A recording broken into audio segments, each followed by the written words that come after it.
Well, it looked like a season of strife was in store for Tranmere Rovers because in the first 3 months of the campaign, they were languishing in what looked to be a relegation battle ahead. But fast forward from Nigel Adkins' permanent appointment on the 2nd of November, they find consistent top 10 form and even top 7 form for certain periods that give the Super White Army a lot more optimism going into this campaign. But they do have to replace Rob Apter on loan from Blackpool. He was their star man, providing that sprinkling of genius last season. So can Tranmere Rovers replace Rob Apter? And with murmurs of a bit of off-field change in the background, will they have the budget to challenge for promotion? That's what we're going to be discussing in this Tranmere Rovers summer deep dive.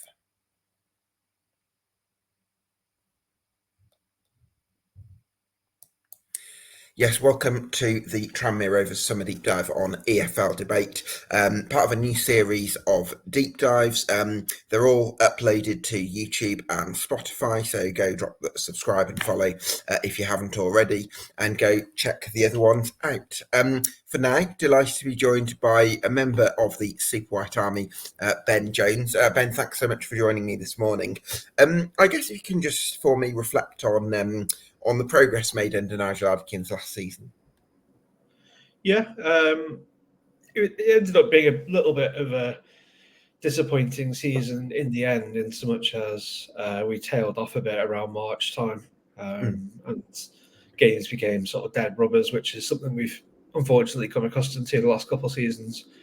But, you know, as you said in your intro, at one point we were looking like we were maybe in a relegation fight, and we ended up, nowhere near that. So, you got to take the positives out of it, and hopefully there's, nucleus of a squad there to move into this season that will let us kick on towards at least sort of a top 7 challenge.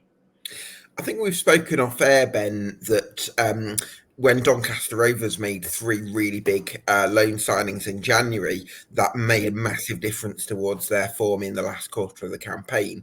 And I was talking to a Doncaster Rovers fan on our summer deep dive about them last night. But I do wonder if Tranmere Rovers were able to make those 3 big signings in January, would that have made a difference? And could you have been the team that ended up finishing in the playoffs rather than someone like Doncaster, or as well as? I think if it had been 3 big signings, then yeah, sure. I mean, the noises that Tranmere are kind of given, I think Mark Palios said in a statement at some point was, we did look at players, but the ones that were available to us at that time, they didn't feel improved the squad. Right. So with kind of where we were in the table, they decided, it's not really worth spending the budget on those players because, I'd say, they don't necessarily improve us, and therefore do we want them for kind of next season? Yeah. I think that there was a few sort of talks that they were hoping at that stage to bring Dinil Simeo in, but his injury situation didn't really improve enough. So we couldn't get that centre back there, which would helped us a little bit in defence with kind of the injuries that Tom Davis and Jordan Turnbull had over the course of the season. So that didn't happen. But yeah, I think in the end, bringing players in would have been a bit of a gamble because you're spending money just to reach the playoffs potentially, and even if you reach the playoffs, you still got at best a 1 in 4 chance of getting promotion. And kind of as Doncaster found out, they won 10 games in a row, but then kind of lost the one that mattered, sort of thing, and that was their season over. So it's quite a tricky one. I do think we probably got the call right on not spending the money, as long as they kind of then get all the main decisions right this summer to, put us in a much stronger place now. Yeah, that does make a lot of sense, and we say it could have been the difference between 16th and playoffs. It could also have been the difference between 16th and 10th, and does it make an enormous difference in terms of next season? I'm not so sure. So I think that's a fair point. But I guess let's discuss the big priorities for Tranmere Rovers coming into the summer. I suppose first on the agenda is replacing Rob Apter. Rob Apter even. Yeah. Well, I think the first thing is you're not going to replace him player for player. You're not going to get a direct Rob Apter replacement. Even if you got one of the better wingers that's available, or one of the better attacking playmakers that's available in League Two, so kind of like a Dan Kemp, or a bit more centrally maybe like a Jack Payne, I still don't think you're kind of replacing Rob Apter. Yes, the goal scoring stats maybe nearly as good as Apter's, but the thing that Apter gave you is that kind of the ball carrying ability to drag you 40 yards up the pitch when you're on the halfway line, and he would just run at the fullback, and if the fullback committed, he'd jink inside, and then he's committing the centre back and so on. And I think that in certain games, caused teams to play a different way than they wanted to play, which then gave us opportunities elsewhere on the pitch. I can recall sort of we played Notts County on New Year's Day. I think at the start of that game they tried to double or even treble up on Rob Apter, and when they did that, it kind of freed Kieran Morris up on the other side, who scored the opener. Right. So, yeah, I don't think you can replace him. So it's more, can we improve the rest of the squad and get a good replacement for Apter? But can we improve in other positions? Because there's some positions where there's some quite easy wins in terms of improvement. And then what also, are they easy wins for you, Ben? I think probably a defensive midfielder, because Brad Walker didn't play enough games. When he played, I think we won over half the games. But unfortunately, he probably only started 25 or so games. So we need someone who can either act as cover for Brad or be a direct competition for him. And then the other kind of one was the signing we've already made, which was Sam Finley, which has given us that sort of forward energy. So gives us the option of going 4-3-3, or just any variation of a three-man midfield. And I think he probably adds a bit of sort of tenacity into that middle that we've maybe lacked since kind of Jay Spearing retired. Or he's not retired. He went to a Liverpool Academy, which I guess is the same thing as retiring, being like a 34-year-old and playing under 21s. How do you do, fellow kids? Yeah. Yeah, I was having a quick look at kind of like Sam Finley's sort of profile from last season, and kind of on the stats hub I use, it kind of says, his style of play, he likes to play the ball on the ground often, likes to tackle, and likes to play long through balls, which all sound big wins to me, because we like to keep the wingers high and wide, so there's always that opportunity for a switch of play or a through ball. And then the tackling, I think we've been a bit guilty in a lot of games of just letting teams run through the middle of us. That's really interesting, actually, if we can just explore that point, Ben, because we would consider Tranmere Rovers to be one of the best transitional sides in League Two last season, and that's without necessarily that aggressive edge. So if you can put Sam Finley in that midfield, and I've seen Sam Finley, and he's always snapping opponents' heels, whether that's as a destructive 10 or as a sort of old-fashioned 8, or as a even more of a ball winner. I think if you add that extra bit of tenacity, you're going to get more turnovers potentially, aren't you?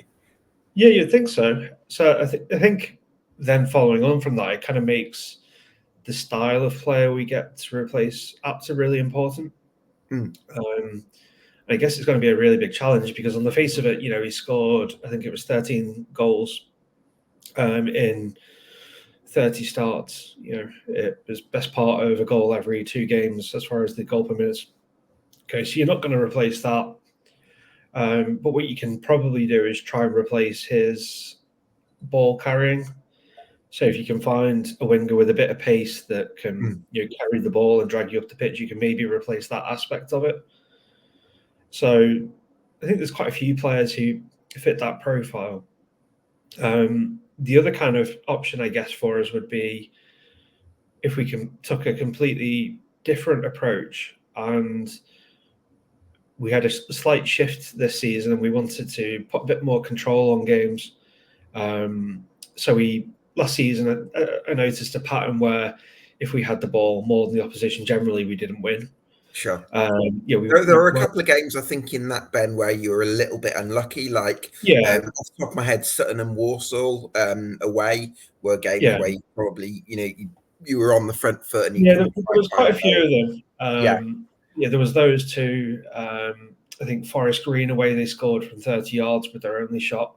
Yeah. And then kind of Doncaster away as well. We dominated that game and lost 2-1. And that kind of kick-started their run as well. But I think in terms of the control, it could change what you're looking for out of that right winger. Maybe then someone who's a bit more protective of the ball and will be a bit more measured in the build-up play. So rather than being so much about beating players one-on-one, they can get involved on the build-up. So if we were looking at a marquee signing for those kind of areas, that would look at more like someone like a Jack Payne then maybe, if we can compete for his signature. I don't know, Ben. I think for me, you want to keep your strengths and try and build outward from a core identity of this is what we're good at. So I think it would be a mistake for Tranmere to try and go too far away from your strengths from last season. I don't think we will go back to doing what Keith Hill was trying to do with the possession-based football. He had, a really strong squad to do that with, and it's highly unlikely we would be able to get kind of a starting 11 that good again to be able to put together that style of football. But I think we just need to have the plan B of, okay, if teams are going to sit back because we're so good at the transitions and so on, then we need to be able to have someone who can unlock defenses, who can control the ball a bit better, so we're not getting turned over ourselves in dangerous areas. And I guess we still have kind of a little bit of a forgotten man, but we still have Josh Hawkes on the books, he scored 6 goals last year despite not playing many minutes. I don't know if there was something behind the scenes or if Adkins just doesn't particularly like him or if it was just a purely situational thing. Or Morris and Apter being so good.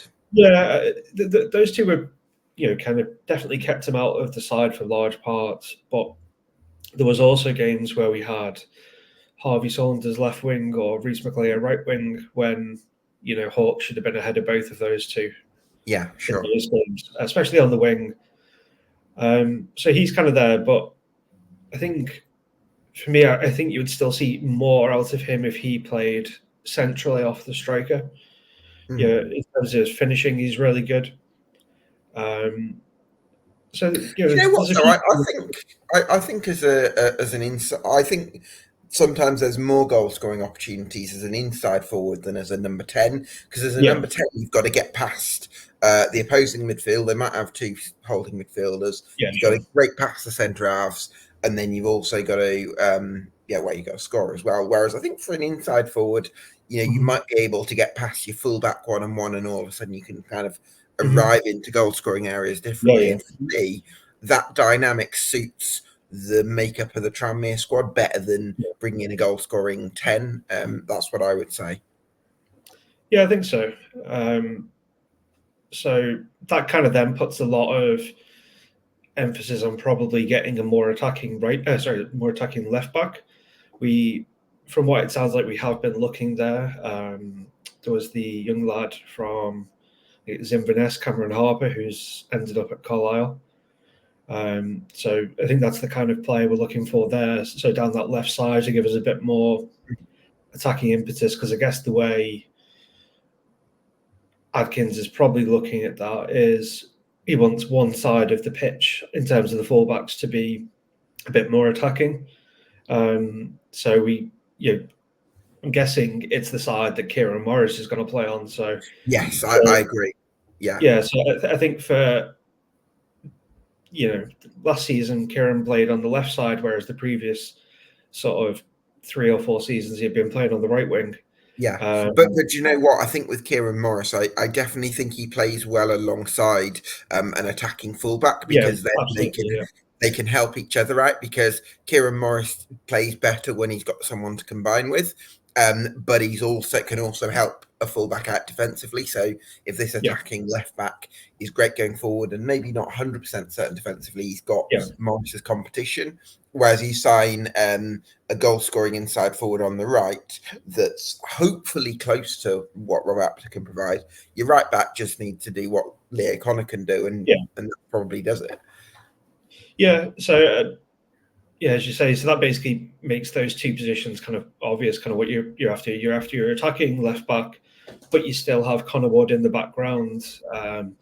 You have competition for places, and if there's a particular game where you think you're going to be exposed against a right winger a bit too much, you can make that change in system there. And then I think Leo Connor on the right. I'd be really surprised if we tried to replace him at right back. He's a 7 out of 10 every week. And I think that's kind of, you need as many of those as you can get in a promotion push. Kind of looking from the outside in, probably Stockport and Wrexham last year, they had a lot of players who were putting 7 out of 10s in without necessarily, lots of sort of 9s out of 10. Yeah, absolutely. Yeah, so it was that consistent churn of performances, and if you've got guys like Lee who are going to do that, then I think you kind of do the recruitment based on what's already there, and rather than trying to change too much. And then because the one sort of strength we've got going into this year is we retained 14 players, which is an awful lot for League Two.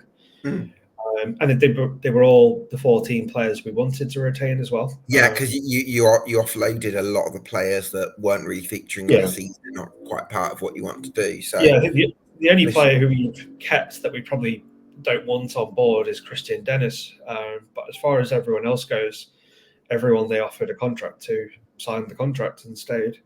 So I guess that goes some way to pointing towards the possibly kind of the team spirit behind the doors, maybe the culture that Adkins has instilled. Because if they've all stayed, some of them have had offers elsewhere, and they've still chosen to stay. So I think that's a good sign. The early sort of signing of Sam Fenley for a spot we were obviously lacking on. And then, I think you've got another week or 2 weeks before we come back for pre-season. So I would like to see hopefully another, sort of 3 or 4 signings in that window. That's a bit earlier than we normally do it.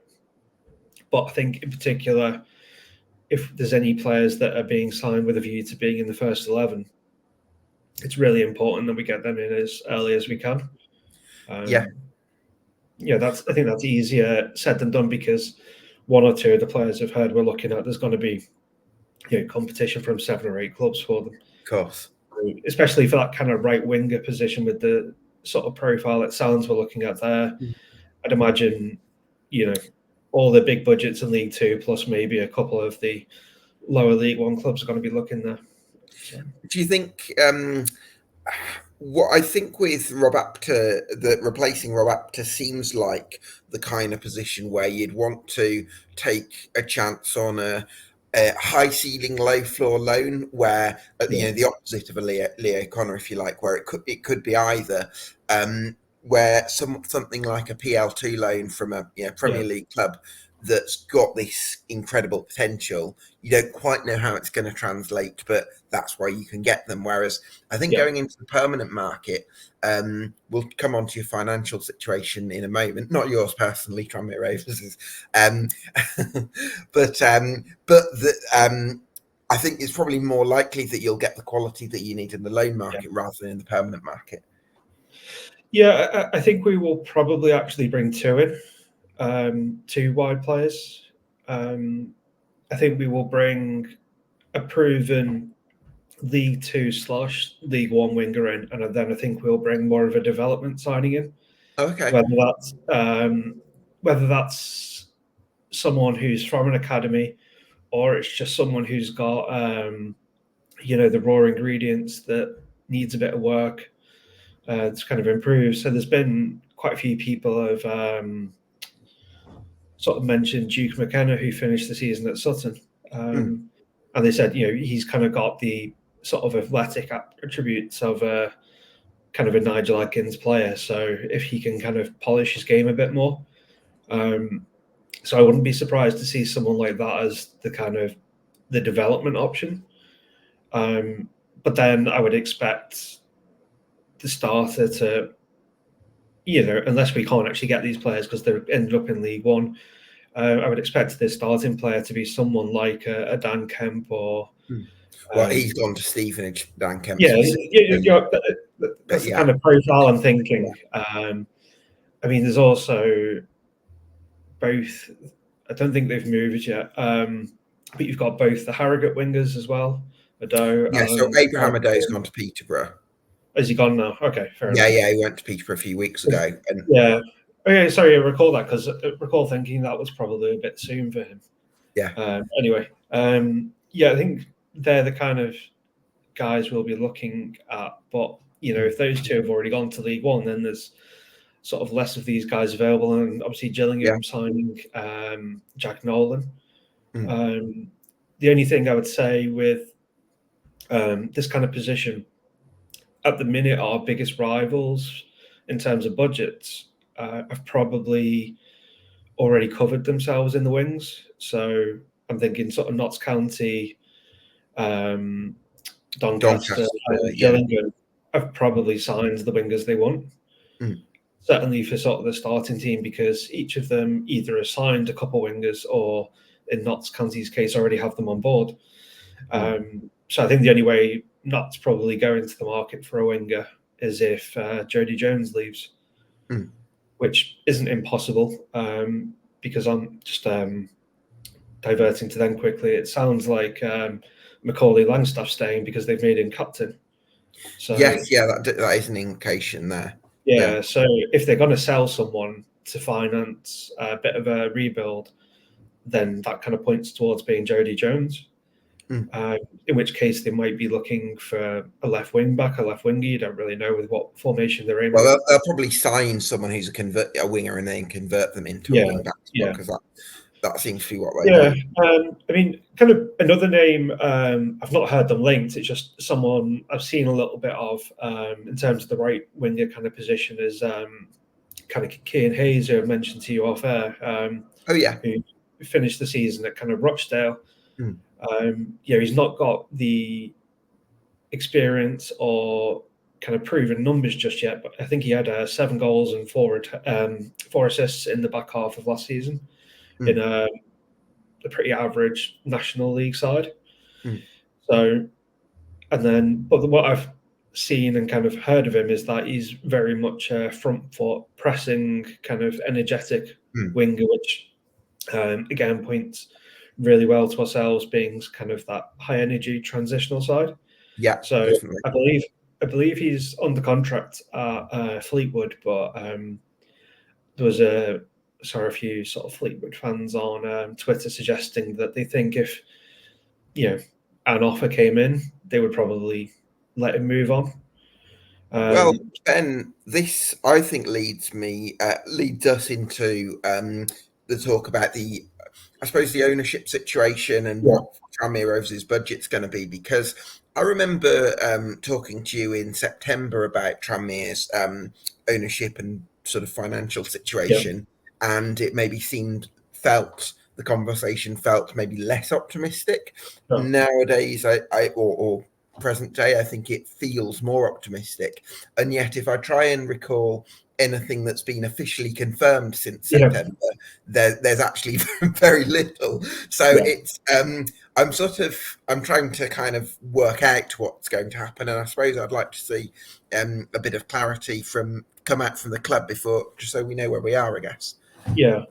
Well, there's been it's not really been hidden because kind of Mark Palios was pictured with Joe Tacopina at the Wimbledon game, second to last game of the season. Mm-hmm. And then there's been various other bits, sort of, Joe Tacopina's made a new company based down in East Anglia, which something Sports Holdings. There was also Tranmere issued a bunch of new shares earlier this year, possibly around Christmas time, which allowed them to basically, I think it was just over £2 million worth of shares they could sell to an investor.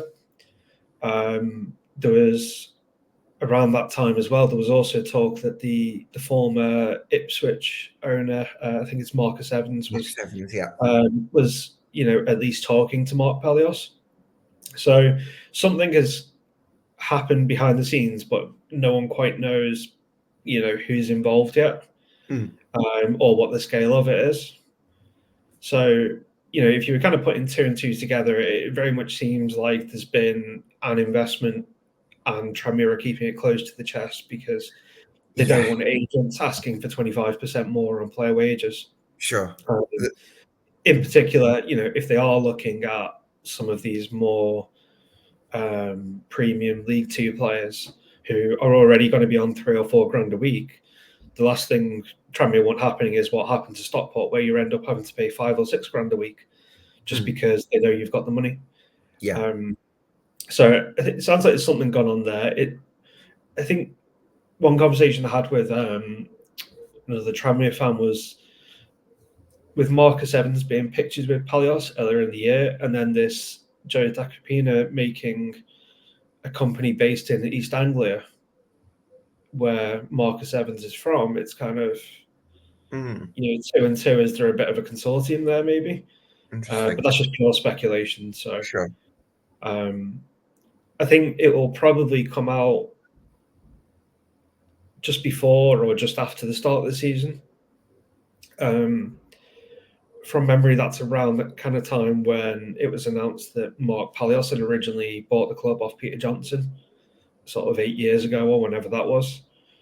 So I think we can expect something then. But I think, it could just be sort of smoke and mirrors, but a lot of the chat out of the club this sort of off season has been kind of, so when they were doing the kit launch the other day, it was when Nigel leads us to success this season, and when Nigel did his he did a bit of a chat post-season. He was talking about we want to sign 9 players for a top 3 push next season. And I think that there's been too many of these kind of sound bites, kind of bigging kind of ourselves up that they can't then not back it up. And especially considering you look at Paul Simpson at Carlisle, he was quoted in late April saying Carlisle are going to have a mid-table budget this season, which, from what I can tell, speaking to one or two people inside the industry, that's absolutely nonsense because they're so it's common. So the point I'm making is it's quite common for managers to actually tone it down and sort of play down the budget, and or certainly not reveal it if you're saying we've got 3, whatever. So that was really interesting. Yeah, I guess the slight difference between us and Carlisle in terms of the PR situation is, we've just had 2 underwhelming seasons, and then the 2 seasons before that we kind of messed up top 3. So there's a lot of sort of, and if you go back further, there was the whole demotion PPG situation. So there's a lot of kind of fan frustration there, and I guess a bit of the PR is going to be to try and win fans back on board. I think Nigel's got a lot of buy-in from the fans at the moment, and kind of despite an underwhelming season, I believe the season ticket sales actually ended up increasing. So Do you know what? That doesn't surprise me actually, because I think the mood seems a lot more yeah, optimistic than when you went for, with all due respect, Ian Dawes. yeah, Wasn't the most no. exciting appointment in the world, perhaps. Whereas now, I think there is probably a bit more optimism that you've got a template that you can move forward with a push for either the playoffs or possibly the automatics, which I didn't really see 12 months ago. Yeah, yeah. He's done a lot of work there, Nigel, both probably with the team initially when, a lot of fans couldn't see it because in that kind of period he was interim manager, the results still weren't amazing. Mm, yeah. But then I think that was fixing a lot of issues that kind of had developed over the course of pre-season and into the start of the season with the indoors. So he was essentially having a second pre-season. Mm, Um, right. and I think they were quite clever with when they actually announced him as permanent manager because they sort of picked the Forest Green at home game. At that point, we were just below Forest Green in the table. I think we were Right. second bottom, maybe. We were Yeah. at the bottom or second bottom, but anyway, yeah, just before we played Forest Green. And the week before that was Stockport away. So, kind of from a PR point of view, you don't really want to announce the new manager before the sort of league leaders away from home. Yeah. Because, there was every chance that we could have lost that game 5-0. And then Mm, in terms of his permanent job, Nigel's off to a really difficult start.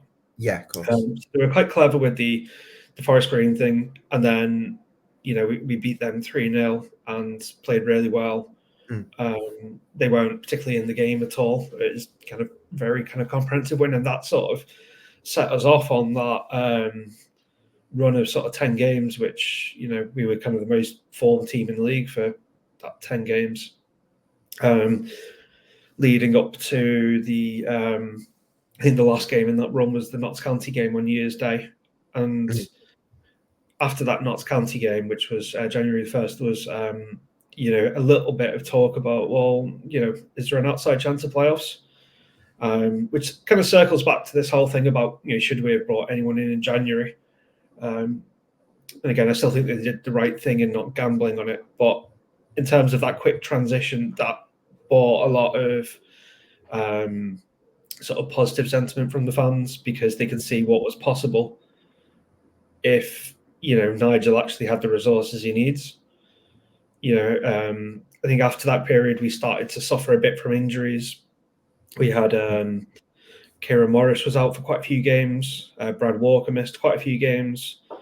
mm, Tom Davis and Jordan Turnbull, who were probably the only two centre backs we had that were good enough to actually start, both had injuries, and it was rare that they played together in the back half of the season. So, he had all those things going against him. And I think the majority of fans would probably say they want to see what Nigel can do with his own squad. mm, And, a good chunk of them again would say, well, with his own squad, he's going to get us at least top 7, based purely on when he had a fully fit squad the season gone, what he kind of managed to achieve with it. With that squad having the fundamental flaws of beyond sort of 13 players not having any depth. mm. So, if he does build this squad of kind of 23 players, 2 players per position, where, if you Or playing in a even high three game, players per two position, or yeah, do you know what I mean? It's like yeah, having that extra player to drop into certain yeah. Well, areas. it's kind of what Stockport have done, isn't it? Mm, Because they had injury issues, probably about as many injuries as we had last season. But the difference being that, when they had a right back injured, they just put another one in. As Kyle mm, Noah was injured, they had Hippolyte, and yeah. I think Southern Hales played Well, they there. had And Macassar Mays, and then they brought in Carl Noyle, and yeah, so they probably used 3 or 4 right backs, whereas, mm, we were on the occasion. I don't think economists too many, but if you had, we didn't really have a backup there. mm, So I think the goal this summer is going to be we want those sort of 2 or 3 really standout signings, that between them kind of replace Rob Apter. And mm, then beyond that, we want sort of 6 or 7 players who, if they have to step in and play, you're not downgrading the team too much. Or if, after 60 minutes and you've played a really high energy end-to-end game, you can make 3 or 4 substitutions and carry on going at full steam. So that's what we kind of lacked last year. There was certain games where you kind of knew in the back half of the season, if we played really well on the Saturday and then we had a Tuesday game, the chances are there was going to be a big drop off. I think there was one period where it was pretty obvious to me that was kind of going on. Was we played Swindon away, who were pretty dire, to be honest, but Adkins rotated 6 players and put essentially a bunch of kids and fringe players in. They beat us 3-1 because it was a really weak side we put out. But then in the 4 games after that, we won 3, drew 1, and those results were 2-1 win over Mansfield, 1-0 win at Wrexham, 1-1 draw at Gillingham, and beat Sutton at home. So I think that kind of showed that the players were tired before that, because when they had that rest, we then beat the top 3, a good draw away at Gillingham. And in that game at Gillingham, sort of first half, we dominated it in terms of the football. So second half, they resorted to kind of like Route 1 football with the big striker. I've forgotten his name now. Sorry, which team is this again? Gillingham. Gillingham. Josh Andrews. No. I'm trying to. Hawkins. Yeah, Hawkins. That was it. So second half, it was just like a bombardment of long balls, and I think that kind of was a good sort of reflection on us, because I think that was Clements kind of acknowledging if they had carried on trying to play football, we'd have beaten them. So kind of they resorted to that long ball, and we did struggle with that. There was pretty common theme last year of us struggling against kind of direct football, because I think we were the smallest in terms of height side in League 2 last season. We conceded 15 goals from set pieces, which is a hell of a lot when. Especially, I seem to think in the first third of the campaign, first 3 months of the campaign, where we had a little bit of success with it in that 10-game winning run, but that was because Brad Walker played most of those games, and he's pretty. He can play centre back, so he's pretty good in the air. Whereas, kind of the rest of the time we struggled. So even in the kind of the run in for the season, we struggled a bit with sort of direct football. And whilst kind of the signing of Sam Finley doesn't particularly help in terms of our aerial presence, I would imagine that then a couple of the signings we make from here in will be players who do help with that kind of aerial presence. So I wouldn't be surprised if, for example, although we're not looking for a right back to start, I wouldn't be surprised to see us sign a 6'2" right back who's back up to Leo Connor, who could also fill in as an extra centre half, possibly. Yeah, can fill in as a centre half, but also, last 30 minutes of the game, if we're 1-0 up in a tight game against someone like a Gillingham who have decided to go long ball, you can then bring on, a right back who's a lot taller and better in the air to kind of stop those the long ball sort of bombardment. We even saw that. We saw it in a couple games, let me think, where they specifically targeted Leo Connor at the end of games. So I think one of them was Swindon at home. Kind of Charlie Austin peeling off really far onto the back post and putting himself up against Leo Connor, and then they would put crosses in from deep and really target that. So I think that will be where a couple of our signings will probably go this summer, as there'll be players who don't necessarily start, but they're kind of there on the bench, so that if teams suddenly go really Route 1 in the last half hour of games, we can make those changes. And then maybe even we may see more chopping and changing of the first 11 in general. There might not be, this is the best 11. It might be, well, this is the best 11 to go and play away at MK Dons. So you want a high energy pressing side that is going Yeah, to I think you've got to be careful though about chopping and changing too much, because I agree that you do want a bit more depth, but what you don't want to do is um, have so many players that yeah, all want to play, and then the identity and the patterns of play actually get a little bit yeah, muddled. So I think you've got to be careful. I think you've got to kind of build out from the base. I think you've got a really good starting point now.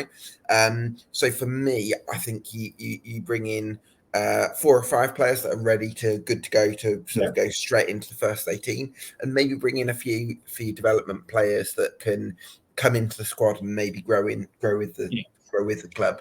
Um, but you talked about easy wins, Ben, at the top of the podcast, and I think a big one of those is the striker situation, especially Sure. with Luke Norris on his way out. And as much as Well, he's signed a contract, so oh, sorry, yes, oh, sorry, I got that completely wrong. Oh, apologies, Luke. yeah. So Luke Norris is staying. So you've got Right. Luke Norris, you've got Harvey Saunders, I guess kind of Connor Jennings, and then we'll kind of discount Christian Dennis because I'd be very surprised if he makes any match day squads. So um, it's kind of going to depend if we're going to play a 4-3-3 or a 4-4-2 again. Because if we're playing a 4-3-3 and you've already got 3 strikers, I would suggest that makes it quite difficult to bring anyone else in. Certainly, anyone that's going to start. So if you bring another striker in, if it's a 4-3-3, it's going to be someone that can also play as an inside forward or as a winger. So, or it would be a development signing where they would play in the cups and maybe a few minutes here and there off the bench. Mm. So without kind of knowing what formation we're headed towards, it's hard to know if we're actually in the market for a striker. It may be. I think not signing a striker would be a mistake, Ben, because I think Luke Norris has had injury problems over the last 18 months. And as much as I think Connor Jennings has done a fantastic job in Luke Norris's absence, and I think Harvey Yeah, Saunders certainly puts himself about, I don't think, let's say Luke Norris gets another long-term injury the first day after the transfer window, I don't think you would necessarily fancy yourselves to start a promotion push with yeah, Connor Jennings and Harvey Saunders, with all the respect to both those strikers. So therefore, for me, I think you do have to bring in another striker and then keep Connor Jennings as an option for the number 10 position and keep Harvey Saunders an option for the right wing position, and maybe they will fill in up top sometimes. But putting all your eggs in the basket of Luke Norris, I'm not quite sure yeah. about. I think that just the thing there. Again, this is assuming we're heading towards a 4-3-3, which I would expect we are with the signing of Sam Finley, because he seems, from what I've heard, to perform better in a 3, and certainly alongside Regan Hendry, who is going to start. I think the two of them aren't quite a perfect blend, so they do need that kind of defensive midfielder next to them or behind them. Which would be Brad Walker. Yeah, well, the problem is he won't play enough games, so you're going to have to bring someone who can start in to play there, and then you've essentially got those 3 names you just mentioned there, and one more person, and each week it's kind of 3 from 4, and then you'll have your 1 or 2 backups as well, which will be kind of Chris Merry and maybe another kind of young central midfielder or something. Do you think Chris Merry can still work his way into the reckoning, even with he's probably had a bit of a setback in the last year or two in terms of his sort of Yeah, career progression and the trajectory and the ambitions that yeah. Tranmere So Rovers have? Is quite a there? few Tranmere fans who really like him. I'm just not quite convinced personally. Okay. I guess in my head, he's basically backup for Regan Hendry. Defensively, I don't think he's good enough to kind of compete with Brad Walker. When Chris plays, I always kind of feel like we're way too open in the middle. We always have teams running through us, and I can kind of I've always got this mental picture in my head of when Mickey Mellon was here shouting at Chris to stay in position. You often find Chris being drawn towards the ball out wide, and then there's an easy pass infield, and teams run straight through the middle of us and score. And it happened way too often a couple of seasons ago. But it also happened once or twice when he played this season. I think one of them was kind of that Wimbledon at home game, second to last game of the season. We absolutely dominated that game and should have won very comfortably, and it ended up 3-2 because they kind of scored 2 goals out of nothing. One of them being where they essentially ran through an empty midfield. So I think because Regan's kind of the playmaker in there, and much better at that than Chris Merry is, you're then looking at, well, who best complements Regan Hendry? And yeah, so I think that makes it quite difficult for him to be in that defensive midfield spot. I mean, and at the same time, I don't think he's competing with Sam Finley for kind of that other spot where it's more Connor Wood and whoever else you bring in at left back for the left back spot. Yeah, he's not good enough at left back. I don't think there's anyone, even his kind of biggest fans, wouldn't say he's good enough at left back. I'm sure at the start of the 21-22 season, or might have been the year before, I can't quite remember, that he had a few good games. Yeah, he did that. I think we had a few injury issues there. He did fill in a few games, but yeah, he kind of did okay 1 or 2 games there. But he was very obviously kind of a left-footed centre mid playing at left back because he's left-footed. So he's not really an option there. He is more, I would think, kind of that backup for Regan Hendry, and going back to this whole idea of having 2 players for every sort of position.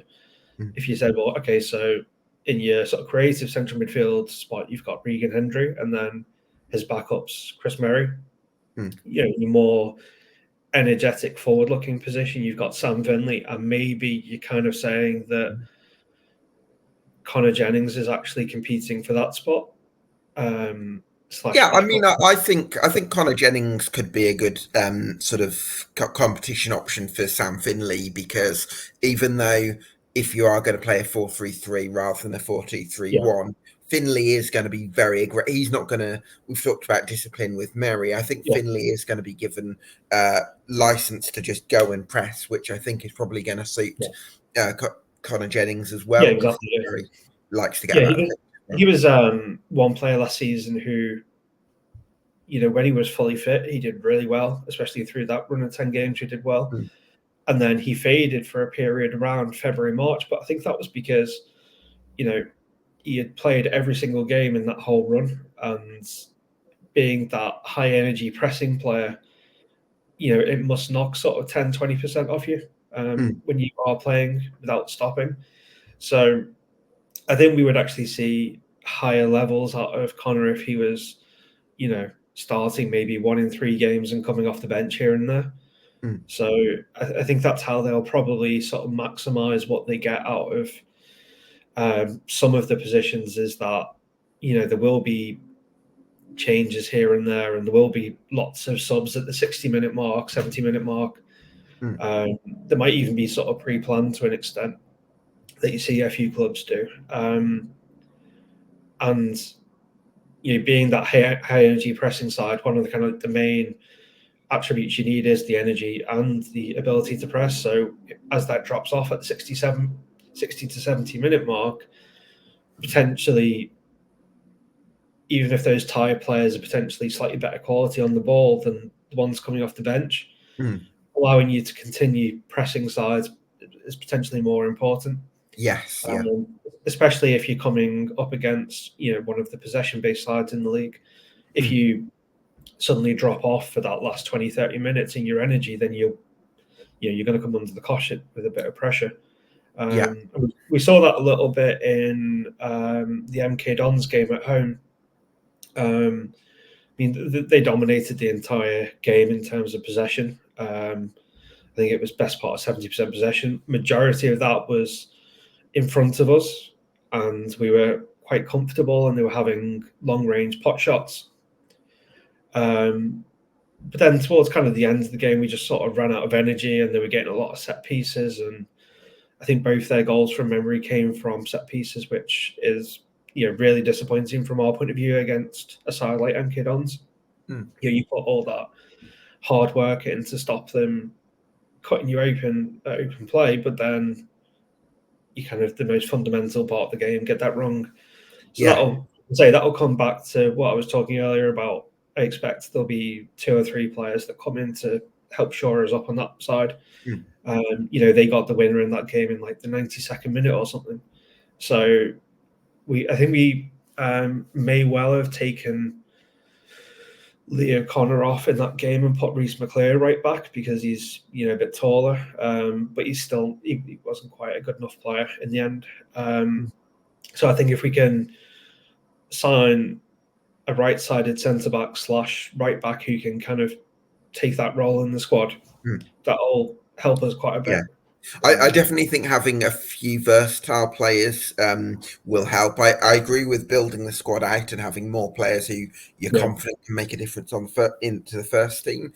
But I don't think you want to have a kind of complete overload where there's too many players, because I think that can bring its challenges as well. I did want to sort of zoom in on Regan Hendry, Ben, because he's someone who we've talked about discipline and how important that is in midfield. And I remember Regan Hendry's role in Forest Green Rovers' title-winning side, where he wasn't actually the sort of star boy of the team, because that was Kane Wilson and Nicky Cadden.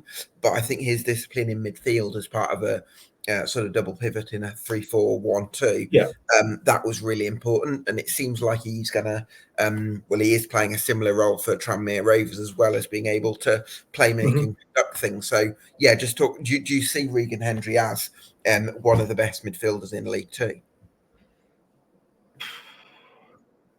It's hard to say. I don't think we saw the best out of him when he was playing that kind of more orthodox central midfield role. I don't think we didn't have the same system or profile of players as Forest Green did when he excelled in that role. I think when he was in that role for Forest Green, it was kind of, they just wanted him to be kind of the midfield metronome who helped them build the play and allowed the fullbacks or the wing backs to get up the pitch. And then he would try and pick those kind of guys out. But they kind of built their way up the pitch through possession with those wing backs. Whereas kind of in our 4-4-2, both the fullbacks were defensive. Yeah, of course. But I think that the wing, like he gives a lot of freedom to somebody like a Rob Apter, where the wingers last season were the ones who had the more creative freedom. Yeah, it kind of sort of lead to where I think we saw better on the eye moments certainly out of him when he was able to drive forward a little bit more with more freedom. So in particular when Brad Walker plays, because Brad Walker's going to sit there and be that defensive midfielder. And he's fairly good at kind of carrying the ball sort of 20 yards and receiving it in tight spaces, passes off the half turn and all those kind of things. So I think he would do better in a 3, especially if the 3 was where you had a defensive midfield. You had Sam Finley, who was kind of your ball winner, kind of pressing midfielder, and then it gave Regan a bit more creative license. I mean, in terms of fulfilling his role last season, which was that orthodox central midfielder, where it is about trying to get a bit of control on games, he did have by far the best sort of passing stats in the team. He had the most passes per game. He had a pretty decent pass completion for a transitional side, hovering around kind of 80%. So he did look after the ball pretty well. Maybe, as I say, in those games where he was doing that role, he didn't catch the eye much of fans, so fans were getting on his back a little bit. But then there was other games where he was able to get more forward, help pick passes down the channel, slide strikers through, get involved around the box. And certainly sort of back third of the season, he was playing that role a bit more, where he, I don't know, it's almost kind of like a Frank Lampard kind of role where it was a bit more of an advanced central midfielder, and he's arriving late into the box. So he did really well there, and he ended up with 5 goals for the season. And I'm sure that they all came kind of. I think the first one was Salford away, which was maybe just before New Year's Day, so December 29th. And then the other 4 would, therefore back off the season. So I think he will probably play that role this season. And therefore you're looking at wanting to get more goals out of Regan this coming season. Because that's another thing that could make a massive difference between playoffs on automatics or 10th and 7th, you know what I mean? So, that could be a massive... Yeah, so kind of go back to the point I said earlier where I don't think you can replace Rob Apter sort of man for man, because, if he had played a full season, he would have scored probably 20, 25 goals. Mm-hmm. What you can maybe do is you can sign a right winger who's going to get you 10 goals, or even Josh Hawkes comes back into the team and scores 10 goals again, because he does score at that kind of rate. Luke Norris maybe plays a full season, and he scored 6 goals last year in not many games. So maybe you get sort of 12 to 15 out of him this year. And then you're looking at... for me, I think you've got to try and upgrade in the centre forward position if you're going to accept the likelihood of downgrading in the right wing position. Because if you're not going to get as many goals from whoever replaces Rob Apter, which is going to be difficult, then you need your centre forward to be... I think where we will probably gain, though, not necessarily this coming back to the whole squad thing, it might not necessarily be with the starters. It might be, okay, we have a slight drop off in terms of the starting 11 where you do lose a few goals, missing Rob. You maybe pick up a few more where maybe Regan scores a couple more, Luke Norris scores a few more. But then you've got guys you can bring off the bench for that last half hour. And then, Ben, I'm also kind of think I totally see where you're coming from. I think having more options is great, but what I think you don't want to fall into the trap of is what actually got you into the situation you're in before, where you had 33 players and 2/3 of them weren't really pushing. I think what I'm trying to say is it's like complete opposite of that, because where that was 14 players that were good enough and then 19 who were a complete waste of time. You bring in another 8 or 9 who, as I say, 2 or 3 of them being your sort of outstanding star player types. And then the others are kind of your squad players who can contribute. And, using a name as an example, let's say we did bring someone like a Duke McKenna in as like a development winger, where previously we didn't really have an option of, making substitutions on the wings when players tired.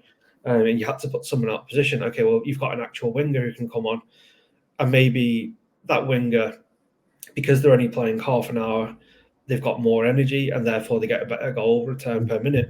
So I think you can score a lot more goals there where you've got that high intensity level for the full 90 minutes. There will be some squads in League 2 this year, which are going to be quite small squads, and they will struggle as the season kind of goes on, or they'll struggle in that last period of time. I think that did happen over the course of last season, where the bigger squads all ended up pretty much at the top end of the table, and the smaller squads that had been doing well for the first half of the season started to fall down the table a bit. Using even teams that finished in the playoffs as an example. Like Newport, for example, would be an example. Yeah, Newport started the season really well, but I was actually thinking like kind of Crewe and Barrow, who, up until maybe the 30-game mark were both on the edge of the top 3. Yeah. And then by the end of the season, they were clinging on for their lives to actually just stay in the playoffs. Yeah. Because, they had those small squads, and they basically, I assume, ran out of steam. there may have been other factors, but in reality, they basically ran out of steam, which is pretty much what happened to Barrow the season before as well. Just the season gone, Barrow had a few more points on the board before they did start to kind of run out of steam. So I think you can be in a situation where for 2/3 of the season you're similar quality to other top 7 sides, but then when it comes into that home straight, you then got a massive advantage, and that's where last season Stockport, Mansfield, and Wrexham all did really well, because as everyone else pretty much struggled for consistency. You had Gillingham, Wimbledon. Who else was around there? To an extent, MK Dons, after their initial good run, they started to struggle in those last sort of 10 games. But certainly sort of Gillingham and Wimbledon and a couple of the sides on the edge of that playoff picture, they couldn't put a run together at the end. I think the other thing is probably extra depth is going to be even more important if you're not a possession-based side, because you look at someone like Crawley, for instance, they have quite a small squad as well, but I think because their style is so much around looking after the ball, that actually they conserved energy, whereas for your side, you're going to be a very high energy, aggressive side. You probably are going to want to bring those players in fresh, both in games and from the start of games. So I'm going to got three final questions for you, Ben, before we wrap up this podcast.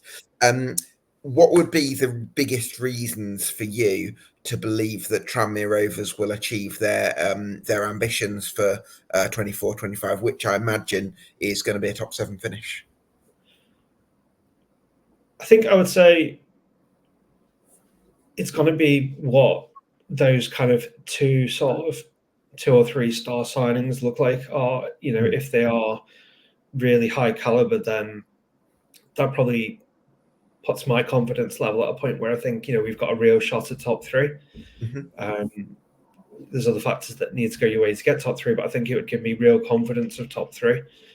Whereas where I'm at now, without knowing what those signings are, I would say I think we will be an efficient and organised enough side to get a top 7 finished.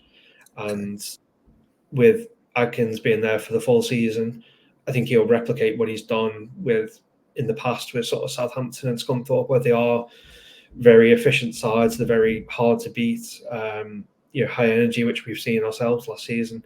And they'll therefore get that kind of steady return of points. And just kicking on to that next level will need that little bit more quality. Absolutely. What would be the reason for you to doubt whether you achieve your ambitions then?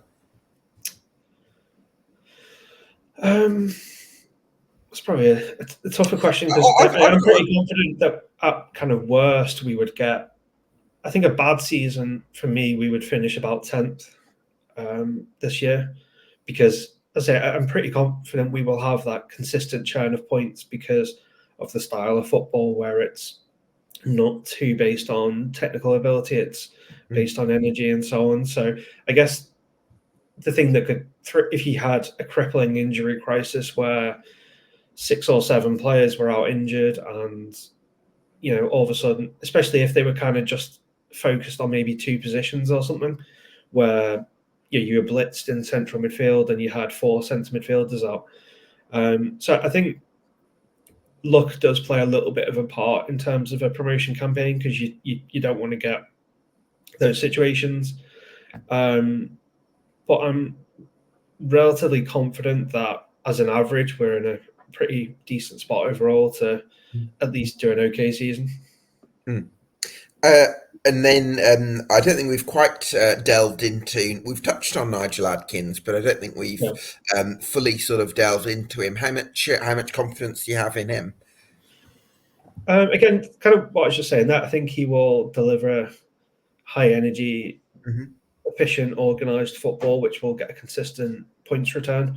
I can't see us getting less than, say, 65 points this season. I think that's the baseline, just because of the way we all play.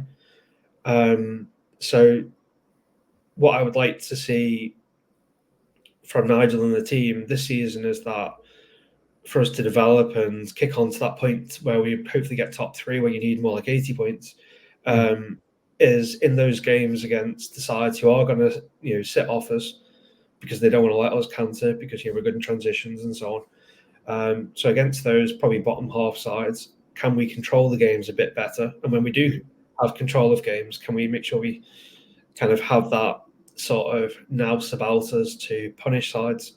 And I think maybe from Nigel, particularly his point of view, in those kind of games, putting maybe your best sort of technical 11 on the field, as opposed to, there was a couple of games last year where he would pick. So let me think. So Barrow away, Rob Apter was back at Blackpool temporarily, so the obvious choice was to put Josh Hawkes right wing. But for some reason, he put Reece McClear there, thinking, Reece is going to be a bit more high energy and so on. And as it turned out, Reece didn't track his runner, and they scored a worldie from 30 yards and we lost 1-0. But that game always felt like it was there for the taking if we'd have been a bit more ambitious. So I think in games like that, I would like to see a little bit more risk this season in terms of those forward-thinking areas. And if we're going to get certainly a top 7, but maybe a top 3 finish, I think in those kind of games we do need to take a couple more risks.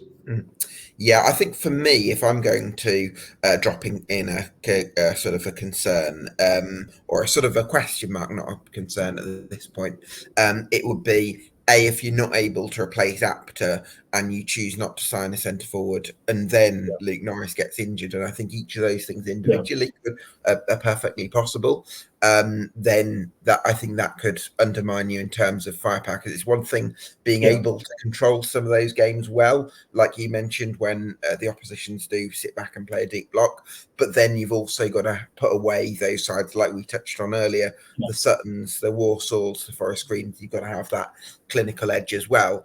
And I'd like to see, obviously a lot will be dictated by what Tranmere Rovers can do in the transfer window, because it's still very early in the summer, absolutely.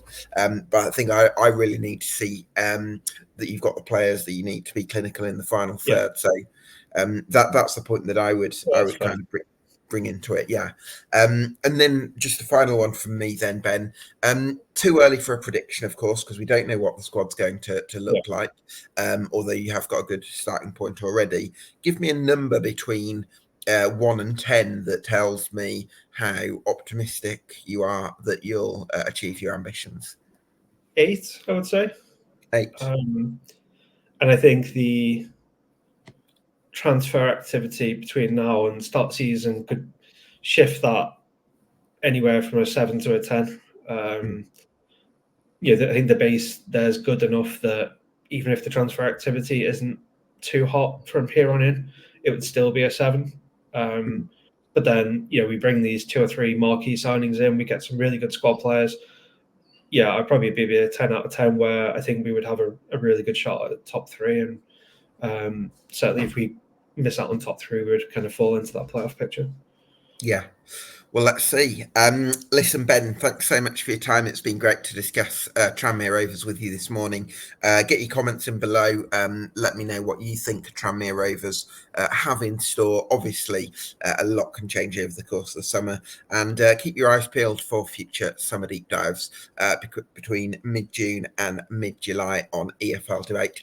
Thanks to you for watching at home. This has been EFL Debate Summer Deep Dives on Tranmere Rovers.